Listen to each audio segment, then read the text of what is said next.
Eu matei o amor dela com as minhas próprias mãos, mas só depois de ela ter esfaqueado o meu coração com mentiras que sangravam como vinho tinto nas calçadas de Lisboa.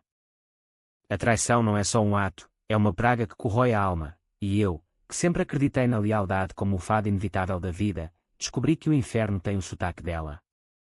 E se eu te dissesse que a vingança não é um grito, mas um sussurro que ecoa por anos, destruindo castelos invisíveis, você acreditaria que eu fiz o impensável, só para provar que o perdão é para os fracos? O sol de Lisboa batia impiedoso na minha nuca enquanto eu descia a Rua Augusta, os turistas rindo ao meu redor como se o mundo fosse um palco de farsas leves. Eu carregava uma garrafa de vinho do Douro na mão esquerda, um presente para o nosso aniversário de 3 anos, e na direita, o telemóvel que acabara de vibrar com uma mensagem dela: "Vem para casa, preciso falar." O meu coração, esse traidor, acelerou como o elétrico que sobe para o chiado, imaginando confissões românticas ou planos para o futuro, talvez uma viagem a Sintra, ou só um jantar no Time Out Market com petiscos que nos fizessem esquecer o cansaço do dia. Eu era o João, 32 anos, um arquiteto que restaurava edifícios antigos no Bairro Alto, daqueles que guardam histórias de marinheiros e rainhas esquecidas. A minha vida era como esses azulejos, bela por fora, mas com fissuras que só os atentos notam. E a Maria era o meu azulejo favorito, olhos castanhos como o Tejo ao pôr do sol, cabelo ondulado que cheirava a jasmim do Rossio, e um riso que me fazia acreditar que o destino era bondoso. Nós nos conhecemos numa exposição no Museu do Chiado, ela curadora de arte contemporânea, eu admirando uma escultura de vidro que parecia o nosso futuro, frágil, mas translúcido. 3 anos depois, eu ainda via nela a mulher que me salvara do vazio após o divórcio da minha primeira esposa, uma americana que partira para Nova Iorque deixando-me com dívidas e um apartamento vazio em Alfama. Cheguei ao nosso apartamento no Príncipe Real, um 3º andar com varanda para os jardins do Palácio de São Pedro de Alcântara. A porta rangeu como um lamento, e lá estava ela, de pé na sala, vestida com aquele robe de seda azul que eu lhe comprara em Óbidos. O ar cheirava a café queimado e a algo mais, tensão, talvez, ou o fantasma de um perfume estranho. "João", disse ela, a voz tremendo como as folhas das laranjeiras lá fora no vento de dezembro. "Senta-te. É importante." Eu pus a garrafa na mesa de carvalho, sentei-me no sofá de veludo gasto, e sorri, idiota que eu era. "O que foi, amor?" "Mau dia no museu." Ela abanou a cabeça, os olhos fixos no chão de mosaico hidráulico, aqueles padrões florais que tínhamos escolhido juntos para lembrar os nossos sonhos. "Então, veio, eu traí-te, João." "Com o Miguel, o colega do trabalho." "Foi só uma vez, mas aconteceu." O mundo parou. O Tejo lá fora, visível pela janela, pareceu congelar as suas águas, e o meu peito apertou como se um fado triste me esmagasse os pulmões. Miguel. O Miguel, aquele curador de meia-idade com bigode grisalho e riso forçado nas inaugurações, que sempre me cumprimentava com um aperto de mão mole enquanto olhava para ela de soslaio. "Traíste-me", repeti, a voz um sussurro rouco, como se as palavras fossem veneno na minha língua. Ela assentiu, lágrimas escorrendo como chuva de inverno nas janelas embaçadas. "Eu amo-te, João. Foi um erro. O stress do trabalho, a pressão. Por favor, perdoa-me." Perdão. A palavra ecoou na minha mente como um eco vazio no convento dos Jerónimos. Eu levantei-me devagar, os joelhos fracos como o vinho que agora azedava na garrafa intocada. Olhei para ela, a mulher que eu idolatrara, que me fizera acreditar em segundas chances, e vi, pela primeira vez, as rachaduras, o rubor nas faces não era só vergonha, era alívio por confessar. "Eu preciso de ar", murmurei, e saí. Sem gritar, sem acusações, sem uma palavra a mais. Desci as escadas aos tropeções, o coração martelando como o sino da igreja de São Roque, e saí para a rua onde o sol ainda brilhava, mas o meu mundo escurecera. Caminhei sem rumo pelo Príncipe Real, passando pelas boutiques de design e pelos cafés cheios de intelectuais debatendo política. O meu telemóvel vibrou, mensagens dela: "Volta, por favor. Fala comigo." Ignorei.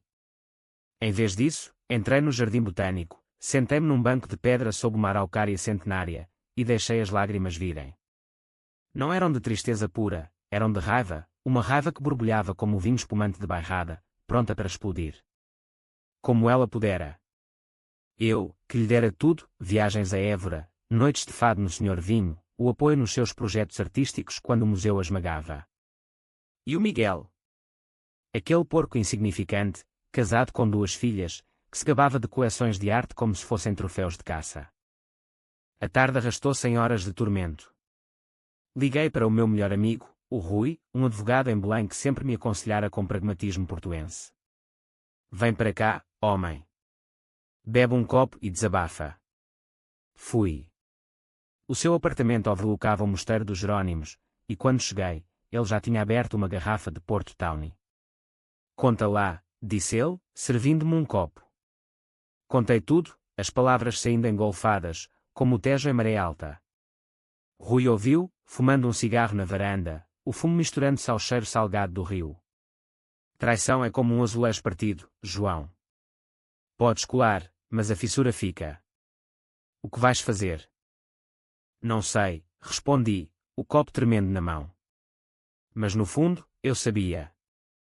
A semente da vingança plantara-se ali, no jardim da minha dor, regada com as lágrimas que caíam no chão de azulejos.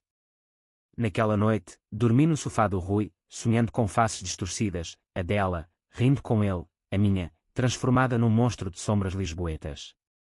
Acordei com o sol nascendo sobre o Tejo, e uma certeza, o perdão seria fraqueza. A justiça, essa sim, seria o meu fado. Os dias seguintes foram um nevoeiro. Voltei ao trabalho, restaurando um palácio no Chiado, mas as minhas mãos tremiam ao medir as molduras douradas, como se cada detalhe me lembrasse da fragilidade das coisas belas. A Maria ligava, mensagens implorando, mas eu respondi só uma vez: preciso de tempo. Tempo para planear. Comecei a segui-la nas redes, não como um stalker louco, mas como um arquiteto estudando as fundações de um edifício condenado. Vi fotos dela no museu, sorrindo para colegas, e lá estava ele, o Miguel, de braço dado num evento beneficente. O estômago revirou-se. Uma semana depois, encontrei-me com o Rui num tasco em Alfama, daqueles com tascas de bacalhau e fado ao vivo. Quero saber tudo sobre ele, disse eu, baixinho, enquanto uma fadista cantava de amores perdidos. Rui ergueu uma sobrancelha. Vingança, é. Cuidado, João. Isso corrói mais a ti do que a eles. Mas ele cedeu, como advogado, tinha contactos. O Miguel é casado com a Isabel, advogada em Oeiras. 2 filhas, uma delas com problemas de saúde. Vive numa moradia em Cascais, endividado até às orelhas por causa de um divórcio anterior. E a Maria? Bem, ela pediu transferência no museu, para Porto talvez. Porto. A ideia de ela fugir para o norte, deixando-me com as cinzas, acendeu o fogo. Naquela noite, sozinho no meu antigo apartamento em Alfama, eu voltara lá para evitar o cheiro dela no Príncipe Real, abri o computador e comecei a pesquisar. Não pornografia de vingança, não, algo mais subtil, mais psicológico. Artigos sobre manipulação emocional, sobre como expor mentiras sem sujar as mãos. Lembrei-me de um caso que lera no Público, um homem que arruinara o amante da mulher expondo fraudes no trabalho. Poderia fazer o mesmo. O Miguel era curador, o museu, um mundo de intrigas e financiamentos obscuros. A raiva crescia, mas com ela, uma clareza fria. Eu via a Maria não como amante, mas como inimiga, uma traidora que usara o meu amor como escada para o seu ego. E eu, o tolo, subira com ela. Agora, desceria sozinho, mas levarei-os comigo para o abismo. O primeiro passo, um e-mail anónimo para a Isabel, a mulher do Miguel. Anexei screenshots de mensagens que roubara do telemóvel dela, numa noite em que fingira perdoar e entrar em casa para buscar roupas. A tua família merece saber, escrevi. Simples, lógico, impiedoso. Quando apertei enviar, o quarto escureceu, apesar da luz da rua entrando pela janela. O Tejo murmurava lá embaixo, como um cúmplice. A vingança começara, e eu sentia-me vivo pela primeira vez desde a confissão. Os dias após o e-mail foram um jogo de sombras, onde cada notificação no telemóvel era uma peça no xadrez da minha fúria. Lisboa acordava com o cacarejar distante dos galos em Moraria, mas eu mal dormia, o sono interrompido por visões dela, a Maria, nua nos braços dele, rindo de mim como de um palhaço num carnaval de Torres Vedras.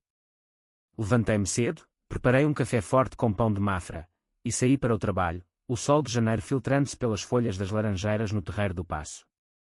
O meu chefe, o Sr. Almeida, um velho lisboeta com mãos calejadas de anos restaurando conventos, notou a minha distração enquanto eu esboçava planos para um solar em Belas. Estás com cara de quem viu o diabo, João. Problemas em casa. Menti, claro. Só insónias, senhor. Mas dentro de mim, o diabo era eu, ou o que eu me tornara. No almoço, no cais do Sodré, comi uma bifana num quiosque à beira do rio, o cheiro de mar e fritura misturando-se ao sal da minha própria amargura. O telemóvel vibrou, uma mensagem da Maria. João, por favor, responde. Eu sei que estás magoado, mas podemos falar. Eu errei, mas amo-te. Amor. A palavra agora soava como uma piada cruel, como os trocadilhos dos comediantes no Look Frágil.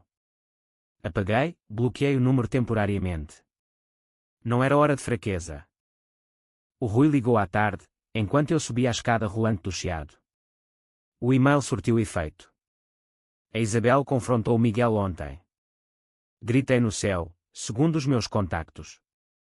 Ele negou, mas ela contratou um detetive. Rime, um riso seco como o vinho de Alentejo em verão. Bom. Deixa-os roerem-se por dentro. Rui pausou, o som do trânsito de Belém ao fundo. Estás a ir longe, amigo. E a Maria?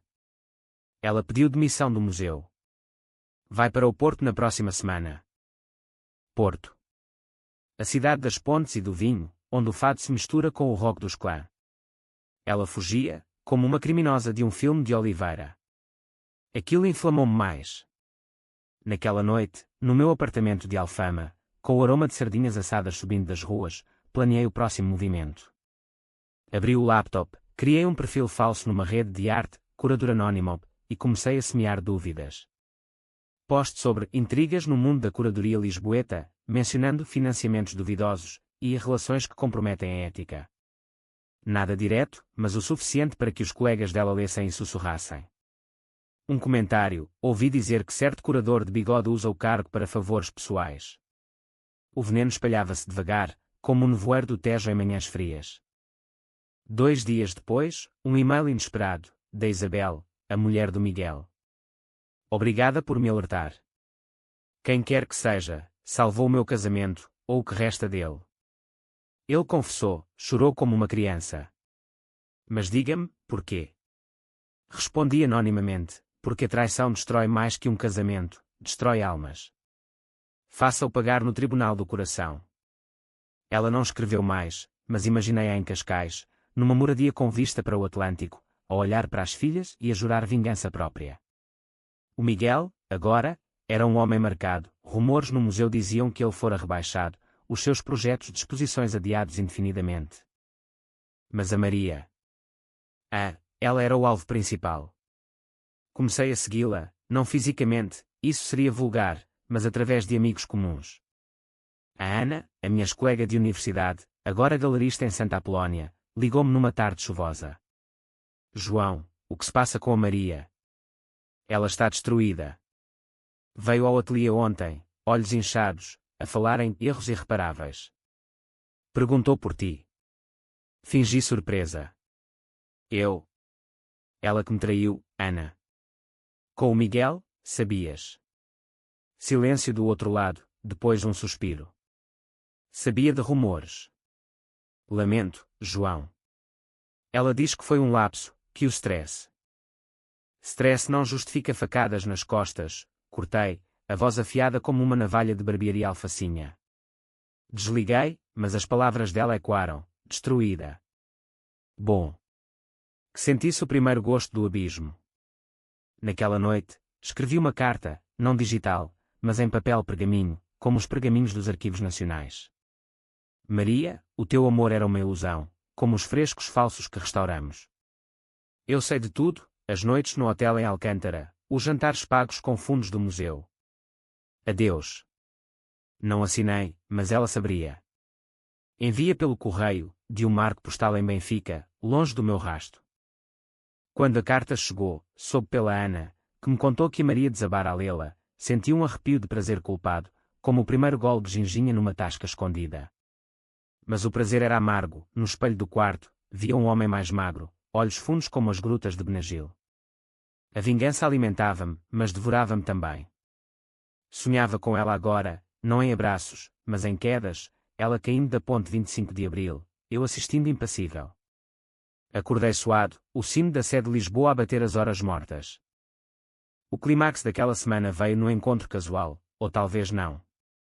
Eu estava no Lisboa Factory, a beber um café no antigo armazém transformado em hub criativo, quando a vi. Ela entrava na livraria ler devagar, o cabelo apanhado num rabo de cavalo desgrenhado, vestindo um casaco de lã cinzento que eu lhe comprara em Braga. Parei, o coração acelerando como o elétrico 28 e na curva. Devia fugir. Confrontar. Em vez disso, observei-a das sombras, como um predador nas colinas de Monsanto. Ela folheava um livro de poesia, Fernando Pessoa, ironicamente, os dedos tremendo. Lágrimas. Sim. E eu, em vez de piedade, senti triunfo. Sofre, pensei. Sofre como eu sofri. Saí antes que ela me visse, mas o encontro acendeu faíscas.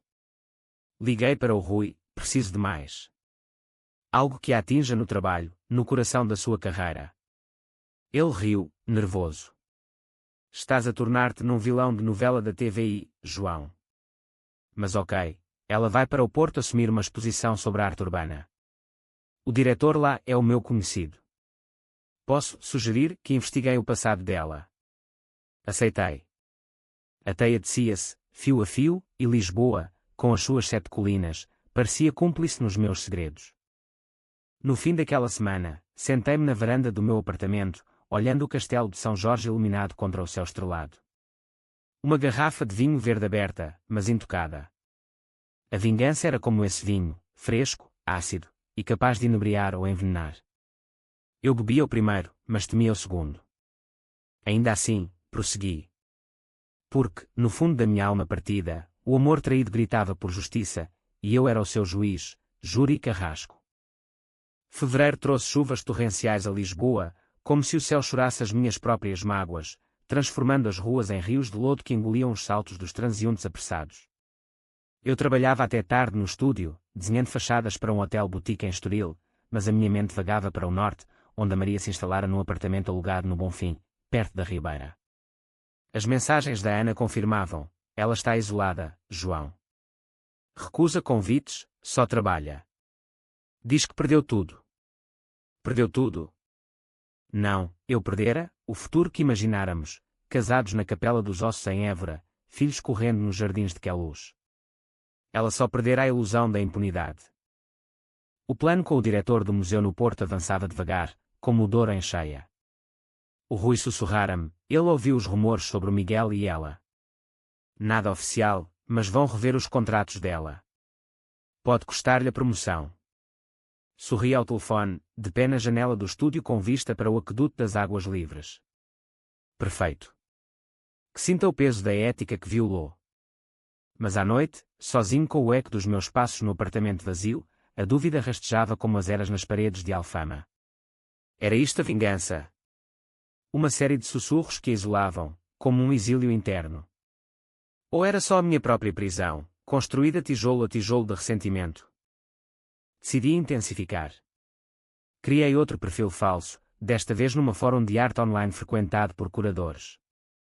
Post sobre conflitos de interesse em exposições nacionais, citando casos recentes em Lisboa onde relações pessoais afetaram seleções de artistas. Os comentários choveram, é o caso do Miguel. Ouvi dizer que ele favoreceu uma colega. Sim, e ela é ambiciosa, mas... Apaguei o post antes que escalasse, mas o dano estava feito. Uma semana depois, a Ana ligou em pânico. João, a Maria foi interrogada pelo diretor. Suspeitam de plágio numa proposta dela, algo que o Miguel influenciou. Ela nega, mas está em risco de demissão. O meu pulso acelerou, uma mistura de euforia e náusea. Demissão. A carreira dela, construída com noites em claro e contactos forjados em vernissagens, desmoronando como um pardão em Nazaré. Liguei para o Rui, bom trabalho. Agora, o toque pessoal. Ele hesitou. O quê? Vais confrontá-la? Não. Mandei flores, rosas vermelhas, as suas favoritas, mas com um cartão, para a traidora que murcha sozinha. Com desprezo, J. Anónimo, claro, enviado de uma florista em Setúbal. Imaginei-a a recebê-las no Museu do Porto, as pétalas caindo como sangue em neve, os colegas a cochichar. Os sonhos pioravam. Numa noite de temporal, acordei gritando o nome dela, o lençol encharcado de suor. No sonho, estávamos na praia da Ursa, o mar rugindo como um amante rejeitado, e ela confessava não uma, mas sem traições, com o Miguel, com outros, com o mundo inteiro. Eu afogava-a nas ondas, mas as mãos passavam através dela, como fumo. Levantei-me, acendi um cigarro, vício antigo, reacendido pela dor, e fumei na varanda, o fumo misturando-se à chuva fina. Lá embaixo, Alfama pulsava com vida, um casal beijando-se à porta de uma tasca, um acordeonista tocando à imoraria. Vida que eu invejava, agora que minha era um labirinto de ódio. Um fim de semana, fugi para Sintra. Aluguei um carro em Entrecampos, dirigi pelas estradas sinuosas sob neblina, o Palácio da Pena erguendo-se como um sonho romântico que eu outrora partilhara com ela. Caminhei pela Quinta da Regaleira, pelos túneis iniciáticos e o Poço da Inversão, simbolizando descidas ao submundo. Ali, no silêncio úmido, confrontei-me, por que isto, João? Por amor ferido, ou por orgulho? A resposta veio num sussurro do vento, ambos. Mas o orgulho grita mais alto. Saí renovado, com um plano final para o Miguel. Voltei a Lisboa e contactei o antigo cliente, o Paulo, um ecarético que trabalhava em cibersegurança para bancos no Parque das Nações. Preciso de acessos, disse-lhe num café no Vasco da Gama. E-mails do Miguel, nada ilegal, só o que ele deixa aberto. Paulo riu, mas aceitou por uma garrafa de colheita. Dias depois, recebi ficheiros, trocas de mensagens com a Maria, explícitas, cruas, vem ao meu escritório, fecha a porta, e pior, ele a partilhar ideias de exposições roubadas de outros curadores, incluindo uma minha sugestão para um projeto de restauração artística que eu confidenciara a ela. Traição dupla. Envie cópias para o Conselho do Museu, anónimo, com prova de má conduta profissional. O escândalo rebentou como uma onda em Carcavelos. O público publicou uma nota, demissão no Museu de Arte Contemporânea, alegações de plágio e assédio. O Miguel renunciou, a Maria foi colocada em licença. Liguei para a Ana, é verdade. Ela confirmou, voz trêmula. Ela está devastada, João. Fala em terapia, em mudar de país. Diz que alguém a persegue. Persegue? Eu era o fantasma, o fado vingativo que a seguia pelas sombras. Mas ouvir aquilo, devastada, terapia, apertou algo no meu peito. Culpa. Não, disse a mim mesmo. Justiça. Ainda assim, naquela noite, bebi sozinho no bairro alto, o vinho moscatel doce demais para o meu paladar amargo. Um grupo de turistas cantava fado amador num bar, e eu juntei-me, murmurando versos de estranha forma de vida, ó amor, que saudade eu tenho de ti. Saudade dela. Ou do homem que eu fora. O telemóvel vibrou, um número desconhecido, para, João. Eu sei que és tu. Para antes que te destruas. Era ela. Como? O pânico subiu como baile. Bloqueei, mas o sono fugiu. A teia apertava-me também. Março chegou com um calor precoce, o ar de Lisboa carregado de magnólias em flor nos jardins do Eduardo VII, mas para mim, era o cheiro de cinzas, o resíduo da minha própria combustão interna. O escândalo do museu ecoava nos jornais regionais, e o Rui avisou-me, cuidado, João. A polícia investiga anónimos. O Miguel processa por difamação. Ri-me, mas era um riso oco, como o eco numa cisterna romana em Milreu. Que prove. Eu sou limpo. Mas não era. As noites eram vigílias de paranoia, verificando firewalls no laptop, apagando históricos como um assassino limpando pegadas na areia de comporta. A Maria tentara contactar-me de novo, através da Ana, ela quer encontrar-te, João. No Porto, num café neutro. Diz que tem algo a dizer. Recusei, mas a ideia roía-me como traça em madeira antiga. O que ela diria? Desculpas. Súplicas. Ou pior, amor renovado, uma armadilha para me amolecer. Em vez disso, planeei o golpe final, expor a traição publicamente, mas com elegância, como um arquiteto revelando as fundações de um palácio podre.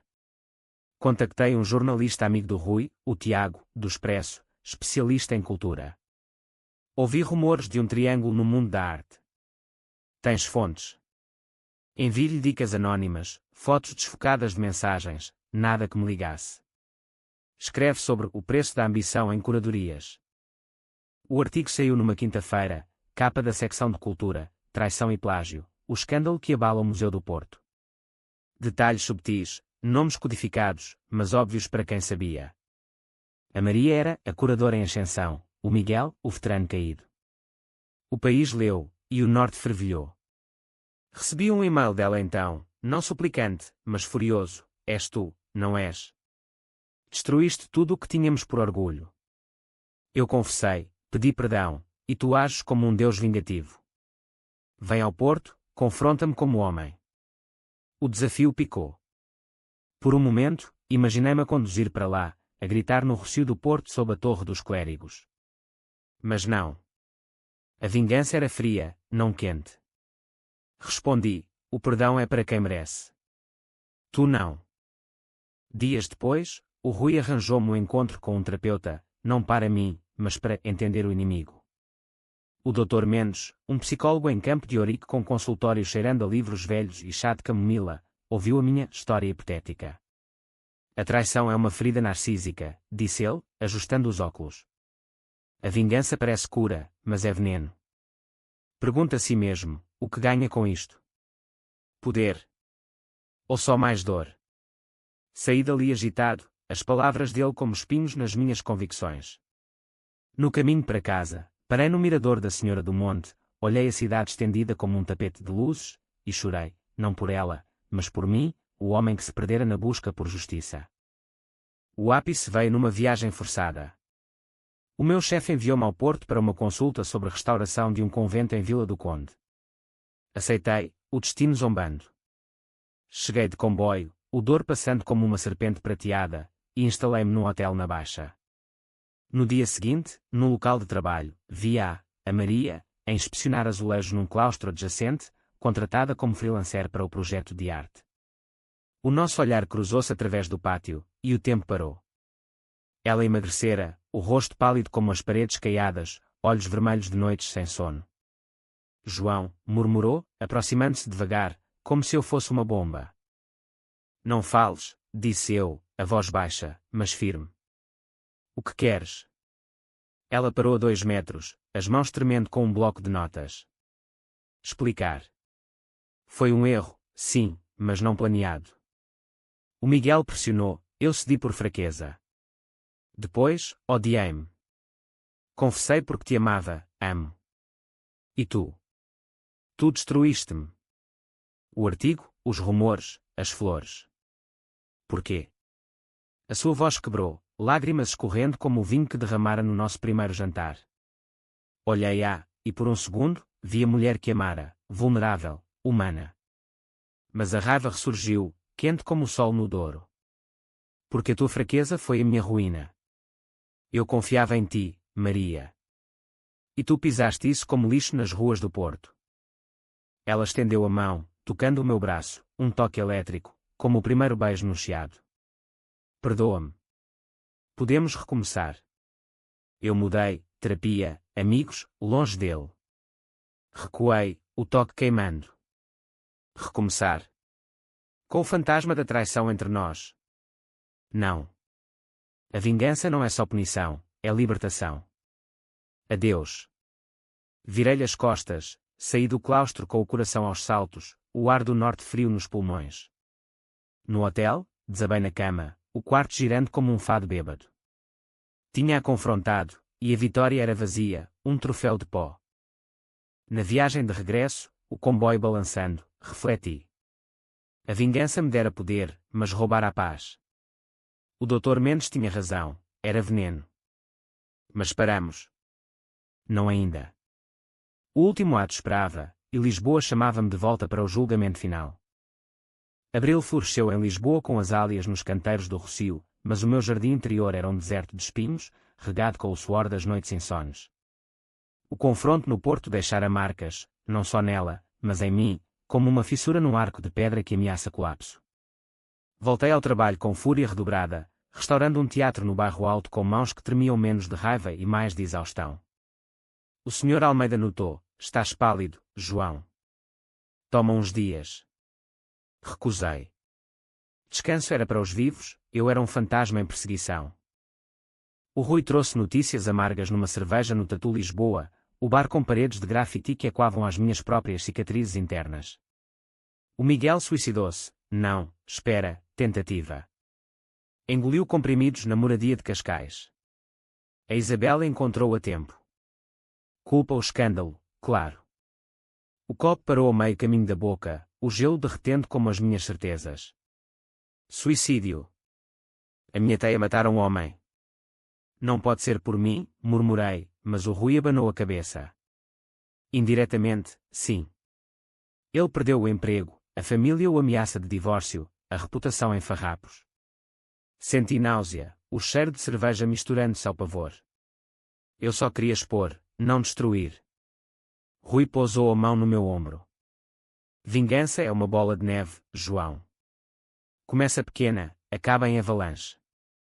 Fugi para o Tejo, caminhei pela marginal de Alcântara sob o sol poente, os estaleiros abandonados como esqueletos de navios afundados. O rio sussurrava segredos, ou acusações. E eu gritei para as águas, ela merecia. Mas a voz ecoou vazia, devolvida pelas gaivotas. Naquela noite, sonhei com Miguel, bigode grisalho torcido em agonia, olhos suplicantes como os da Maria no claustro. Acordei com o telefone a tocar, a Ana. João, a Maria. Ela tentou o mesmo. Comprimidos, no apartamento do Bonfim. Os vizinhos ouviram, chamaram a ambulância. Está no hospital, estável, mas... Porquê? Foi o artigo. O mundo desabou. Corri para o carro, dirigi como um louco pelas autoestradas a o Porto a aproximar-se como um veredito. No hospital de São João, esperei na sala de visitas, o cheiro de desinfetante e sofrimento sufocando-me. A Ana chegou, abraçou-me. Ela perguntou por ti, antes de tudo. Quando me deixaram entrar, lá estava ela, pálida na cama, tubos no braço, olhos fechados em sono induzido. Sentei-me ao lado, tomei a mão dela, fria, frágil como porcelana de vista alegre. Maria, sussurrei. O que fizemos? Lágrimas caíram, minhas, não dela. A vingança, que parecera tão justa, era agora um espelho quebrado, refletindo o monstro que eu me tornara. Ela acordou horas depois, fraca, mas lúcida. João. Tu. Aqui. A voz era um fio, mas os olhos acusavam. Eu vim. Acabar isto. Contei-lhe tudo, os e-mails, os rumores, as flores envenenadas. Queria que doesses como eu doí. Mas... O Miguel, tu. Deus, o que eu fiz? Ela apertou a minha mão, não com raiva, mas com pena. Nós dois somos culpados, João. Eu traí o nosso amor, tu traíste a tua humanidade. Mas ainda há tempo. Perdoa-me, e eu perdoo-te. As palavras pairaram, como fumaça de um incenso em Fátima. Perdoar. O orgulho guerreava com o coração partido. Saí do hospital ao amanhecer, o Porto acordando com o sino da Igreja do Carmo. Dirigi de volta, o Douro uma cicatriz prateada na paisagem. Em Lisboa, confessei ao Dr. Mendes, não hipotético, mas real, estou perdido, disse. Ele assentiu. A redenção começa na confissão. Contacta as vítimas, assuma. Mas como? O Miguel recuperava em Cascais, a Maria em licença médica. Comecei devagar, um e-mail à Isabel, assumindo responsabilidade parcial. Lamento o sofrimento causado. Não foi intencional a destruição. Ela respondeu friamente, o teu arrependimento não traz o meu marido de volta. A Maria escreveu dias depois, volta para Lisboa. Podemos tentar terapia juntos. Hesitei, o apartamento em Alfama e quando solidão. Mas o fado da vida puxava, sim. Marquei sessão com o Dr. Mendes para nós. No primeiro encontro, no consultório de Campo de Ourique, sentámo-nos frente a frente, as mãos entrelaçadas pela primeira vez em meses. Eu traí-te, disse ela. E eu vinguei-me, respondi. O terapeuta guiou-nos através do labirinto da dor, as raízes da traição dela no medo de estagnação, as minhas na insegurança pós-divórcio. Chorámos, gritámos, mas emergimos, tijolo a tijolo, reconstruindo. Não era um final de contos de fadas, era real, gaiato como as ruas de Lisboa após a chuva. O amor voltava, mas marcado, como azulejos reparados, mais fortes nas fissuras. O Miguel divorciou-se, mudou para o Algarve, os rumores morreram com o verão. E eu? Aprendi que a vingança é um fogo que queima o vingador primeiro. Mas na misericórdia, há salvação. Maio trouxe o calor pegajoso de Lisboa, o ar denso com o aroma de jasmim e marisco grelhado nas esplanadas do Cais do Sodré, e com ele, uma trégua frágil na guerra que eu travara contra o meu próprio coração. A terapia com a Maria tornara-se rotina, terças à tarde no consultório do Dr. Mendes, seguidas de passeios pelo Tejo, onde o sol se punha em tons de laranja que pintavam as nossas cicatrizes de esperança. Eu não mereço isto, murmurava ela às vezes, apertando a minha mão enquanto víamos os barcos de recreio dançarem nas ondas. Mereces redenção, respondia eu, e pela primeira vez, acreditava. Mas a cura não era linear, era como restaurar um edifício barroco, camadas de gesso novo sobre o velho, revelando beleza na imperfeição. O escândalo do museu ainda pairava, ela voltara ao trabalho como consultora independente, longe das luzes dos grandes salões, e eu ouvia os sussurros nos vernissagens do chiado. A traidora, diziam alguns. O vingador, pensavam outros, olhando-me de soslaio. Enfrentei de frente numa exposição no MAD, onde nos cruzámos com a Ana. Vocês? Juntos de novo? Perguntou ela, olhos arregalados. Contámos a verdade, a confissão, a vingança, o perdão forjado no fogo. Ana abraçou-nos, só os fortes sobrevivem a isso. O Rui, cético como sempre, convidou-nos para um jantar em Belém, pastéis de nata quentes e vinho verde gelado à mesa. Vocês são loucos, disse ele, erguendo o copo. Mas se funciona. Brindei, sentindo o peso levantar-se. Falei com o Miguel por telefone, semanas depois, um pedido de desculpas mútuo, awkward como um fado desafinado. Eu pressionei-a, admitiu ele, voz rouca de remorsos. E eu exagerei, confessei. Não amizade, mas paz, o suficiente para que ele reconstruísse a vida em Faro, longe das intrigas. A Isabel perdoou, milagrosamente, e as filhas floresceram. Verão chegou, e com ele, uma viagem, não a Sintra romântica, mas a Évora, à Capela dos Ossos, onde a morte nos lembrava da fragilidade. De mãos dadas sob os crânios empilhados, juramos, sem segredos, sem vinganças. Rimos, o som enquanto como vida renascida.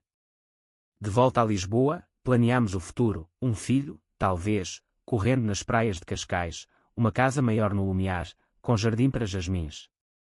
O meu trabalho floresceu, um prémio pela restauração do solar em Belas, e ela publicou um livro sobre arte e traição emocional, transformando dor em arte, como os poetas de Coimbra.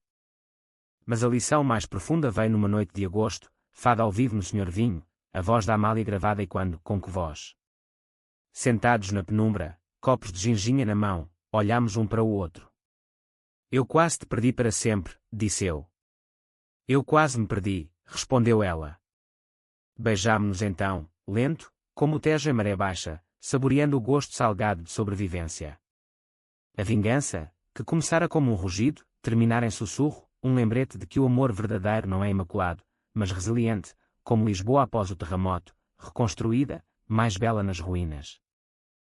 E assim, na cidade das sete colinas, onde o fado chora e ri, encontrei o meu, não de perda, mas de segunda chance.